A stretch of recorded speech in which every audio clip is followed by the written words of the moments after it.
नमस्कार, आपण पाहता हिरकणी न्यूज. हिरकणी न्यूज प्रत्येक क्षण ताज्या घडामोडी आणि महत्त्वाच्या प्रत्येक बातमीसाठी नेहमी तत्पर. रागाने पाहिल्याच्या किरकोळ कारणावरून तरुणाचा खून.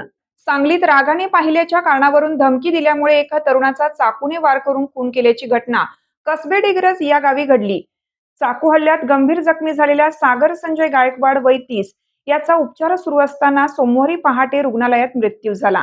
या प्रकरणी 3 संशयितांविरुद्ध खुनाचा गुन्हा दाखल करण्यात आला असून तिघांनाही पोलिसांनी ताब्यात घेतलं आहे.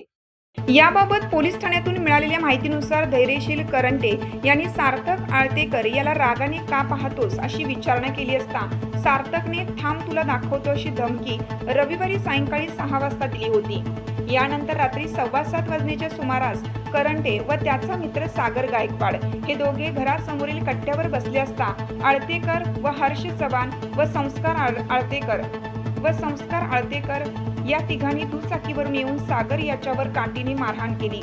यानंतर रात्री 10:30 वाजता सागर समडोळी रस्त्यावरील खराटे मळा येथे गाठून त्याच्यावर चाकूने वार करण्यात आले.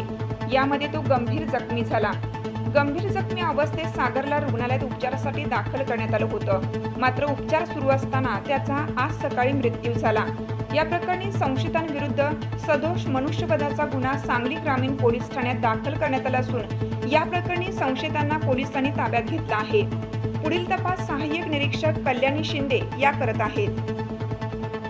आपल्या हिरकणी न्यूज चॅनलला लाईक करा, शेअर करा आणि सबस्क्राईब करायला विसरू नका आणि रहा अपडेट.